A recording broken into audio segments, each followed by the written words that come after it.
Hello everyone, my name is Neha and I welcome you all in my YouTube channel Learn with मस्ती। जैसा कि आपको पता है कि हमने शुरू किया है CBSE NCERT business studies class 11th की हम पूरी बुक कवर करने वाले हैं। So stay with me till end. So हम दिन की शुरुआत करेंगे जैसा कि हम करते हैं बहुत ब्यूटीफुल और मोटिवेट कोटेशन के साथ। तो आज की हमारी कोटेशन है, never share your secret with anybody, it will destroy you and this is the fact. By the way ये कोटेशन किसी फेमस पर्सनालिटी का है। सो आई वॉन्ट टू नो कि आप ये करें कि आप पता लगाएं कि ये किस फेमस पर्सनालिटी की ये कोटेशन है। So never share your secret with anybody, it will destroy you. हम बिजनेस स्टडीज़ पढ़ रहे हैं तो हम बिजनेस का एग्जांपल लेंगे कि सपोज़ मैंने प्रीवियस एग्जांपल पे बताया था कि सी और डी एक रेस्टोरेंट चलाते हैं जिसमें ए और बी खाना खाने गए हैं क्योंकि उन्हें बहुत ज़ोरों की भूख लगी है। तो सपोज़ ए और बी को पता है कि जो सी और डी ने रेस्टोरेंट खोला है वो इल्लीगल है, मतलब वो जिन जगहों पे उन्होंने खोला, जिस जगह पे उसने वो खोला है, या ऐसा भी हो सकता है कि जो रेस्टोरेंट है, सपोज़ जो रेस्टोरेंट के अंदर जहाँ खाना बन रहा है, जहाँ उनके प्रोडक्ट्स हैं लाइक आलू प्याज ये सब है, उनका इल्लीगल आदान प्रदान चल रहा है किसी और फर्म के साथ। ये बात ए और बी को पता लग जाती है तो वो आराम से उसका बिजनेस डिस्ट्रॉय कर सकते हैं। सो होप आपको समझ में आ गया होगा कि हमें अपने बिजनेस प्लान, हमें अपनी बिजनेस सीक्रेसी को एक सीक्रेट रखना है क्योंकि वो हमें बर्बाद कर सकती है। सो लेट्स स्टार्ट कि आज का हमारा कॉन्टेक्स्ट होने वाला है business activity and classification of business activity. ये बहुत इंपॉर्टेंट है क्योंकि इसी से आपका बेस तैयार होने वाला है। So why business consider as economic activity. मैं बार बार आपको बोलती हूँ कि बिजनेस एक्टिविटी जहाँ पे आए आपको समझ जाना चाहिए कि अर्निंग प्रॉफिट की बात हो रही है। इकोनॉमिक एक्टिविटी का ही मतलब होता है कि जहाँ मनी हो, जहाँ एक इंडिविजुअल या दो इंडिविजुअल्स जितने भी हों उनको प्रॉफिट हो। आप कोई भी ऐसा कार्य करते हो जिसमें आपको सिर्फ प्रॉफिट होता है, सिर्फ मुनाफा कमाते हो, तो वो एक्टिविटी, वो कार्य आपका व्यवसाय है, आपकी बिजनेस एक्टिविटी है। सो ऐसा क्यों? Why profit motive? क्यों ऐसा होता है कि हम कोई ऐसी एक्टिविटी करते हैं कि हमें सिर्फ पैसा कमाना है क्योंकि हमें पैसों की नीड है। अच्छा, मैं थोड़ा इसका आपको बैकग्राउंड बताती हूँ। वैसे ये एक इकोनॉमी सब्जेक्ट है बट स्टिल देखिए, अब बहुत पहले जाओ जब बैटर सिस्टम होता था। अब मुझे बताओ कि बैटर सिस्टम एग्जिस्ट क्यों होता था? क्या ज़रूरत थी बैटर सिस्टम की? हमें जो चाहिए रहता था, लाइक हमें दाल चावल जो भी चाहिए रहता था, rice, wheat, pulses, sugar cane, sugar, everything, हम उसको अपने एग्रीकल्चर फील्ड में लगाकर उसको बो सकते थे, उसको उगा सकते थे और कर सकते, उसमें खाना वाना बना के चूल्हे में बना सकते थे। लेकिन फिर ऐसा क्यों हुआ कि हमें, क्योंकि इसका बहुत बड़ा रीज़न है इंडस्ट्रियलाइजेशन। इंडस्ट्रियलाइजेशन इसका बहुत बड़ा रीज़न है। जब इंडिया कॉलोनियल थी ब्रिटिश के, जब हम ब्रिटिश इंडिया कहते थे, तब आपको पता है कि हमारे सारे हैंडीक्राफ्ट्स वगैरह डिस्ट्रॉय कर दिए गए। इतने अच्छे अच्छे आर्टिशंस थे, हैंडक्राफ्ट्स थे, हम इतने ब्यूटीफुल सामान अपने हाथों से बनाते थे, उन सब को डिस्ट्रॉय करके उन लोगों को लेके फैक्ट्री में बंद कर दिए और मशीनों के थ्रू काम करवाने लगे। और जब उनसे वो काम छीन लिया गया तो वो अपने गांव के तरफ और कुछ गांव के शहर के तरफ बढ़ने लगे क्योंकि उन्हें वो पैसा, वो मनी दिया जाता था, उनके बदले उनको कुछ एक्सचेंज किया जाता था जो उनको प्रोवाइड करता था, जो उनको खाने के लिए पैसा क्यों इम्पोर्टेंट है? Why money is important? Only कि हम पैसों से कुछ परचेज कर सकते हैं। यू हैव टू, मतलब आप ये बात समझिए कि एक इंडस्ट्रीज़, अगर एक बिजनेस आप करते हो तो उसमें आप कितने लोगों का बेनिफिट करते हो, उससे एम्प्लॉयमेंट जनरेट होती है। सेकेंड, जो नीड्स हैं एक इंडिविजुअल की वो होती है। हमारी नीड्स है, जो बेसिक नीड्स है, वो रोटी कपड़ा मकान तो है ही है, लेकिन उसके साथ साथ एडिशनल नीड्स भी हैं। आप एक बार रोटी कपड़ा मकान पा लेंगे, उसके बाद then what, you will want job. कैसे मिलेगा? जब तक कोई बिजनेस स्टार्ट नहीं होगा तो आपको जॉब कैसे मिलेगा? You have to think. और इसमें बिजनेस में एक गवर्नमेंट बिजनेस भी बोल रही हूँ और एक प्राइवेट बिजनेस भी बोल रही हूँ। ये टॉपिक बहुत इंटरेस्टिंग है। इफ़ यू वांट मी कि वाई बिजनेस को ही प्रॉफिट मोटिव बोलते हैं, मैं इसके लिए एक अलग लेक्चर लेके आऊँगी। उसमें आपको पूरा हिस्ट्री, इकोनॉमिक्स, एनवायरनमेंट, हर पर्सपेक्टिव से समझाऊंगी। बहुत मज़ा आएगा उस वीडियो में। मैं बहुत जल्द लाऊंगी वो वीडियो आप लोग के लिए। ना second, creation of utilities and exchange of good and services. जो क्रिएशन ऑफ यूटिलिटीज़ हैं, इसको मैं नेक्स्ट स्लाइड्स में आपको समझाऊंगी। पहले हम समझते हैं exchange of goods and services.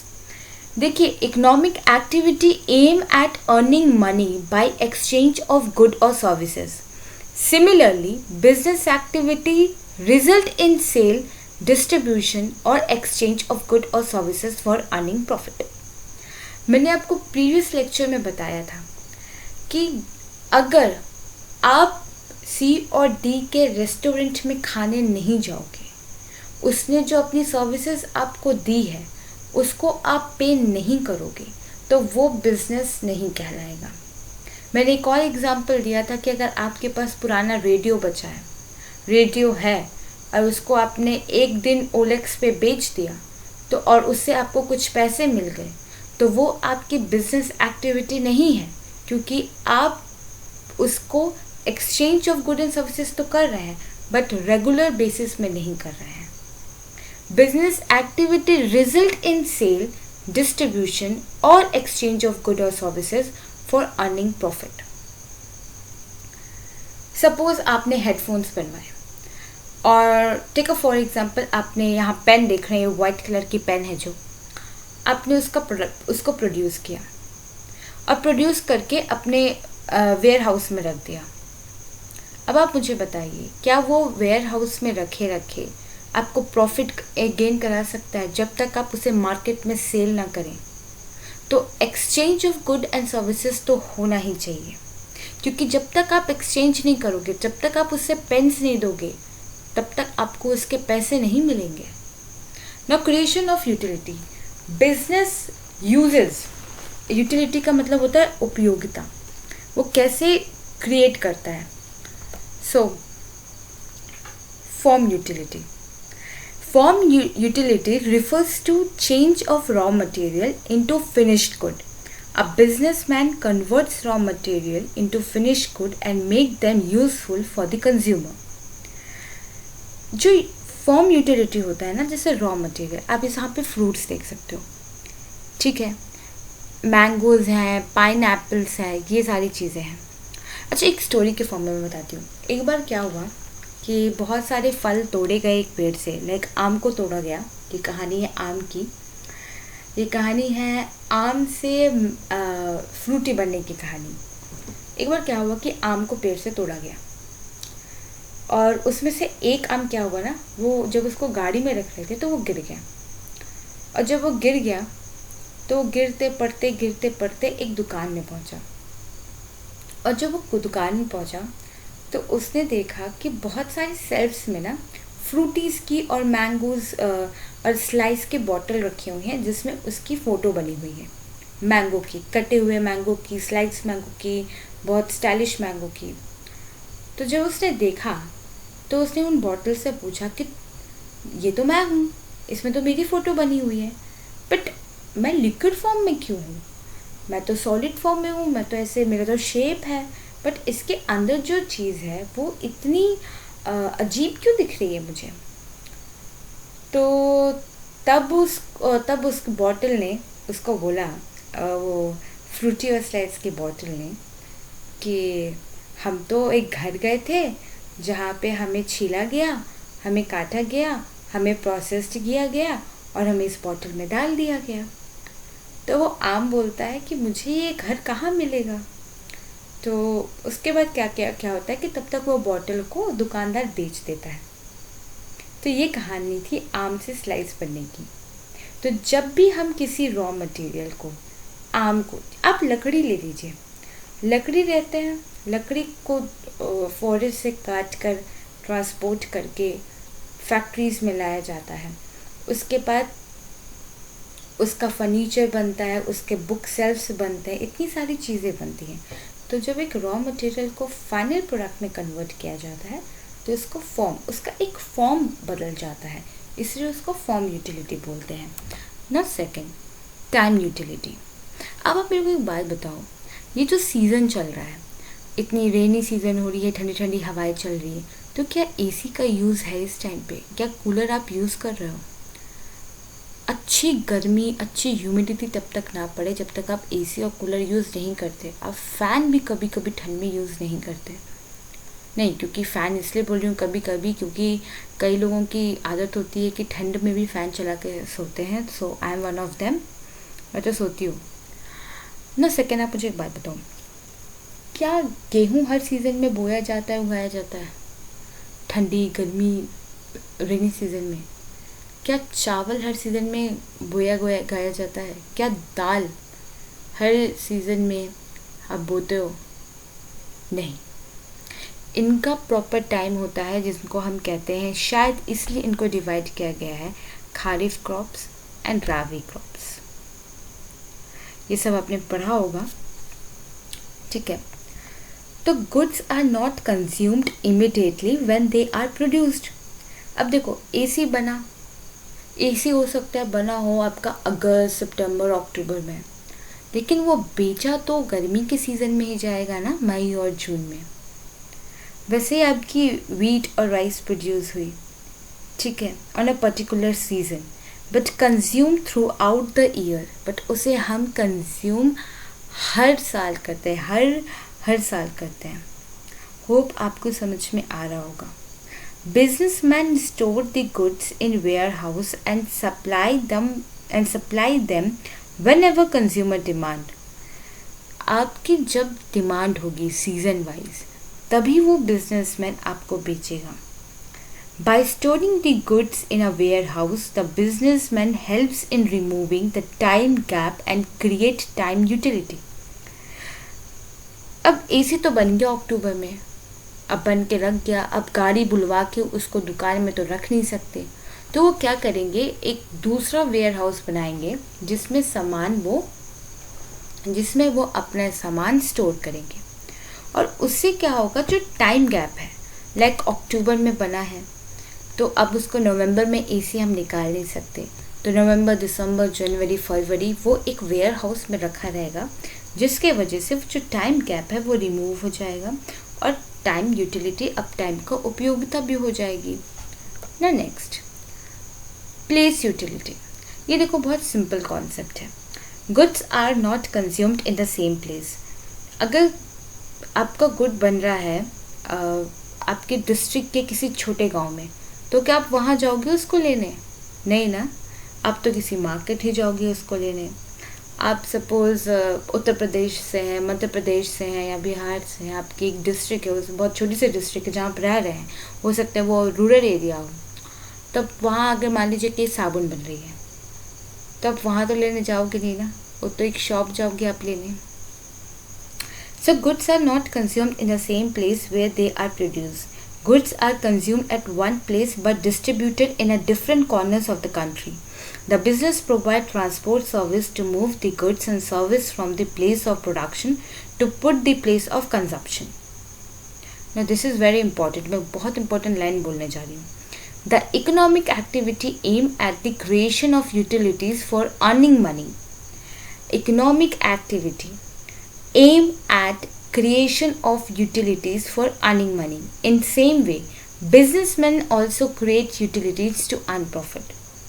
जैसे मैंने बताया कि कोई भी इकोनॉमिक एक्टिविटी, आप कोई भी ऐसी एक्टिविटी कर रहे हो जिसमें आप मनी का यूज़ कर रहे हो, उसी तरह एक बिजनेसमैन भी अपनी क्रिएट करता है यूटिलिटी जिसमें वो प्रॉफिट अर्न कर सके।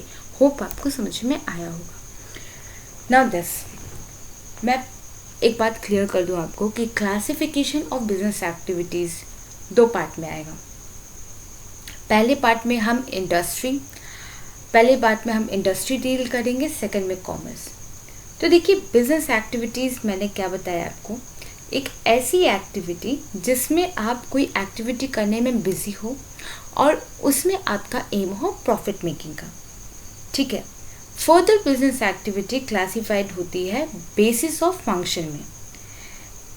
पहली है इंडस्ट्री, जो डील करती है production of good and services, और दूसरा है कॉमर्स, जो डील करता है distribution of good and services में। तो आज हम बात करेंगे इंडस्ट्री की और नेक्स्ट लेक्चर में बात करेंगे कॉमर्स की। तो इंडस्ट्री हमारी 3 सब में डिवाइडेड है: primary industries, secondary industries and tertiary industries. Hope आपने इकोनॉमिक्स में पढ़ा होगा primary sector, secondary sector and tertiary sector. Now the primary sectors में आपने क्या पढ़ा था कि जो एग्रीकल्चरल एक्टिविटीज़ हो गई, जो इन लैंड्स की आपकी एक्टिविटीज़ हो गई, वो आपकी प्राइमरी सेक्टर एक्टिविटीज़ होती हैं। सेकेंडरी एक्टिविटीज़ में आपने पढ़ा होगा कि कोई फैक्ट्रीज़ हैं, इंडस्ट्रीज़ हैं आपकी, वो आती हैं, और टर्सरी में आपकी सर्विस सेक्टर्स आती हैं। So we are going to start with primary industries. तो आप देख सकते हैं फोटोज़ में कि activity concerned with the extraction from a natural resource and reproduction of the living species. So मैं इसको और अच्छे से आपको बताती हूँ। प्राइमरी एक्टिविटीज़ या प्राइमरी इंडस्ट्रीज़ वो एक्टिविटीज़ होती हैं, ठीक है। इंडस्ट्रीज़ में एक्टिविटी इसलिए बोल रही हूँ। अच्छा, मैं पहले कॉन्सेप्ट कर दूँ आपको क्लियर कि इंडस्ट्रीज़ क्या होती हैं। Industries refers to an activity which convert raw material into useful product. Let me clear. यहाँ पे लिखा है कि deals with production of goods and services. So what is industry? Industry refers to an activity which convert raw material into useful product. Industry includes activity related to production and processing as well as activities related to the rearing and reproduction of animals. तो इसको बहुत easily बताओ ना, industries वो होती हैं जहाँ पे आपके सामान बनते हैं, जहाँ पे आपका रॉ मटेरियल। इंडस्ट्री वो है, आपको आम की कहानी याद है, जहाँ पे आम उस बॉटल, स्लाइस की बॉटल से पूछ रहा था कि तुम कैसे कन्वर्ट हुए इस फॉर्म में। तो वो बोलता है कि मेरे को कोई घर लेके गया था, और वो जो घर रहता है ना, वही इंडस्ट्रीज होती है, इन अ सिंपल लैंग्वेज, जो आपको बहुत याद होने वाला है। नाउ प्राइमरी इंडस्ट्री वो एक्टिविटीज़ होती हैं जो हम एक्सट्रैक्ट करते हैं। एक्सट्रैक्ट का मतलब आपको समझ में आता है कि कोई चीज़ को लेना, उसको एक्सट्रैक्ट कहते हैं। Okay, now primary industries includes all those industries which are concerned with the extraction of the natural resource and reproduction of the living species. Now आपकी जो प्राइमरी है वो 2 फॉर्म में डिवाइडेड है। एक्सट्रैक्टिव इंडस्ट्रीज नाम से ही पता चल रहा है कि किसी चीज़ से एक्सट्रैक्ट करना, किसी चीज़ से लेना। फोटोज़ में देखिए, फिशेस और मिनरल्स। आप फिश कहाँ से लेते हो? आप फिश कहाँ से एक्सट्रैक्ट करते हो? आप फिश एक्सट्रैक्ट करते हो रिवर से, वाटर से, और मिनरल्स आप एक्सट्रैक्ट करते हो अर्थ से। ओके, ना दूसरा है genetic industries. Genetic industries involve in the activities of rearing and breeding of the living organism. Example अब समझिए, जेनेटिक इंडस्ट्रीज वो होती हैं जो एक्टिविटीज़ रियरिंग और breeding of the living organisms होती हैं। अब आप बताइए, कैटल आप रेयर करते हो, cattle for the milk, dairy farms, poultry farms, rearing of the plant in nursery, growing fish in ponds, जिसको आप पेस्टिकल्चर बोलते हो, वो जेनेटिक इंडस्ट्रीज होती हैं। Now the second is the secondary industries.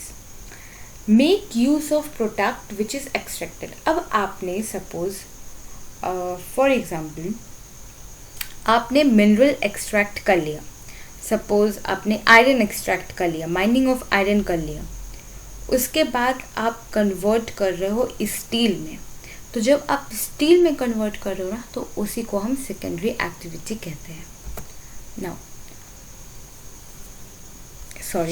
Manufacturing industries जो होती हैं वो क्या है, देखो आप कॉटन है, कॉटन के आप कपड़े पहनते हो, तो कॉटन हो गया रॉ मटेरियल आपका प्राइमरी। कोई कॉटन कलेक्ट करने जाएगा तो वो क्या होगा, प्राइमरी इंडस्ट्रीज हो गई जो कॉटन एक्सट्रैक्ट कर रहा है ना। और जो शर्ट्स बना रहा है, जो साड़ीज़ बना रहा है, जो टी शर्ट्स बना रहा है, वो मैन्युफैक्चरिंग इंडस्ट्रीज हो गई। शुगर केन है, शुगर केन से क्या बनता है, शुगर बनता है।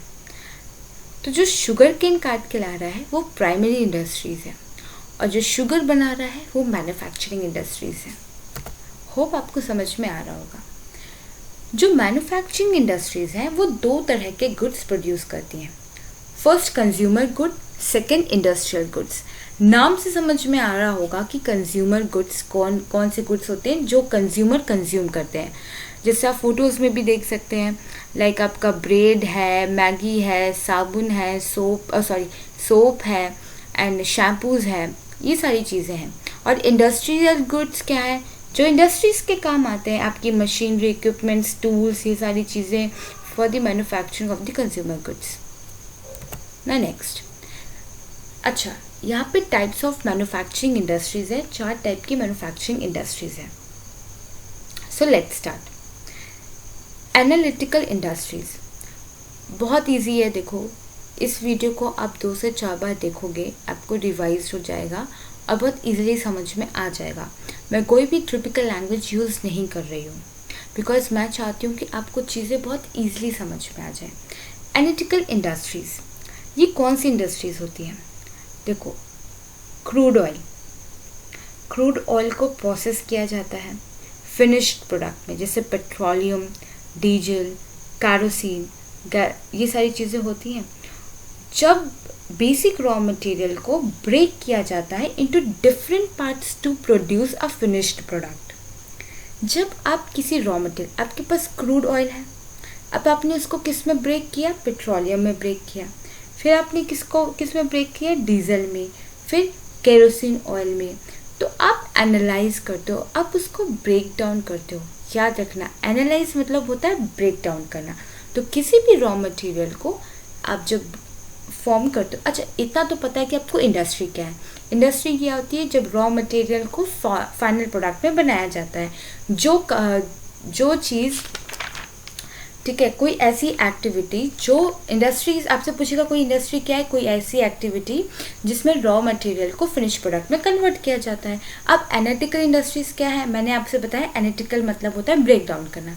तो कोई ऐसी एक्टिविटी, ठीक है, जिसमें आप बेसिक रॉ मटेरियल को ब्रेक डाउन करते हो फाइनल प्रोडक्ट के लिए।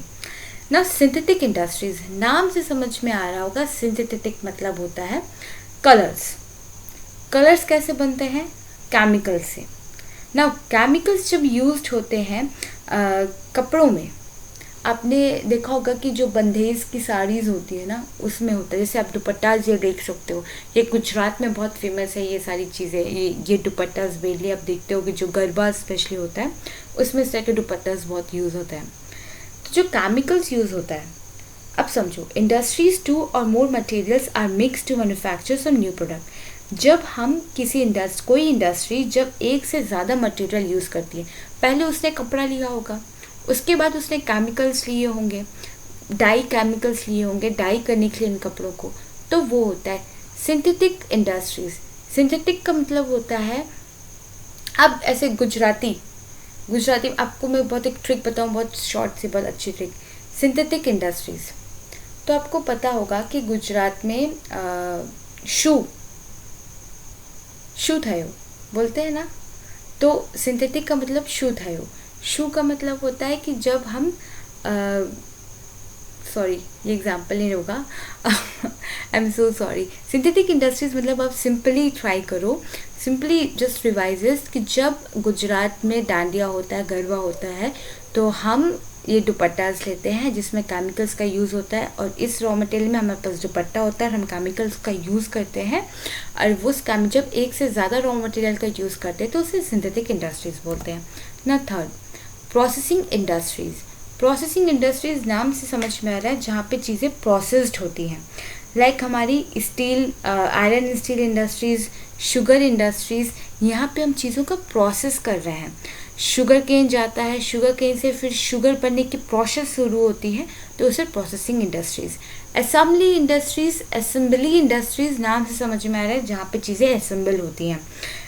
In assembly industries, the various finished products are combined to produce a new finished product. अब सपोज कार का एग्जांपल लो, कांच का स्ट्रक्चर कोई और तैयार करता है, कार के इंस्ट्रूमेंट्स कोई और तैयार करता है, और ये सारी चीज़ें डिफरेंट जगह से आती हैं और एक जगह इकट्ठा होती हैं। इकट्ठा होने को बोलते हैं असेंबल होना। और जब सारी चीज़ें आती हैं ना, उसके बाद उसको प्रॉपर बनाया जाता है, जिसको हम कहते हैं असेंबली इंडस्ट्रीज़। सॉरी अगर मैं कुछ गलत प्रोनाउंस कर रही हूँ। Okay, so hope you like my video. So please do like, share and subscribe my channel. देखो बहुत ईजी प्रोसेस है, आप जितना like and share and subscribe करोगे उतनी इंटरेस्टिंग वीडियोस आएंगे आपके पास। और भी इसमें जो मैंने क्लासिफिकेशन बताया उसमें और भी बाकी हैं, वो मैं नेक्स्ट लेक्चर्स में कंप्लीट करूँगी। So stay connected. ये बेसिक है, ये बहुत ज़रूरी है आपको याद करना, बहुत ज़रूरी है समझना। So thanks for watching. If any question, so comment box is yours. आपको कोई भी क्वेश्चन है, कोई भी क्वेरीज है, आप मुझे कमेंट करके बता सकते हो। मैं आपकी बिल्कुल कोशिश करूँगी कि मैं आपके डाउट्स क्लियर कर सकूँ। Thank you so much for watching. Take care. Bye-bye.